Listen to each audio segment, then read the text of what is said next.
Odd શહેરની દૂધ ઉત્પાદક સહકારી મંડળીમાં દૂધ ભરતા ગ્રાહકોને સ્ટીલની બરણીનું વિતરણ આણંદ જિલ્લાના ઓડ શહેરની ઓડ દૂધ ઉત્પાદક સહકારી મંડળીમાં તારીખ 15 જુલાઈ 24ના દિવસે સવારે 11 વાગે સ્ટીલની બરણીઓ આપવામાં આવી.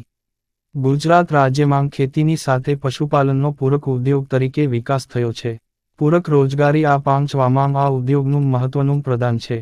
ગ્રામ્ય વિસ્તારોમાં દૂધાળા પશુઓ ધરાવતા શખ્સોને તેના દૂધના વાજબી ભાવ મળી રહે તે સારું સહકારી ક્ષેત્રે દૂધ ઉત્પાદક સહકારી સંઘોની રચના કરવામાં આવી છે.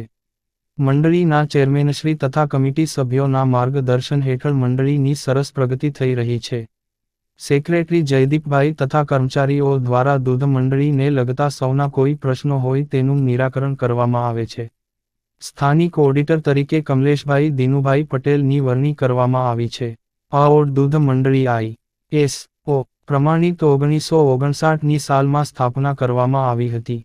ચેરમેન શ્રી, કમિટી સભ્યો, સ્ટાફગણ તથા સૌ ગ્રાહક સભાસદ ભાઈ બહેનોના સાથ સહકારથી મંડળી પ્રગતિ કરી રહી છે. ચાલુ વર્ષે દૂધ ભરતા ગ્રાહકોને 20% બોનસ આપવામાં આવ્યું તથા દરેક દૂધ ભરતા ગ્રાહકોને જેટલી ટંકો દૂધ મંડળીમાં આપ્યું હોય તે પ્રમાણે સ્ટીલની નાની મોટી બરણી આપવામાં આવી. મંડળીની સારી કામગીરીથી સૌએ સંતોષ વ્યક્ત કર્યો છે. રિપોર્ટર દિલીપભાઈ S. Patel, odd, Anand GPK news.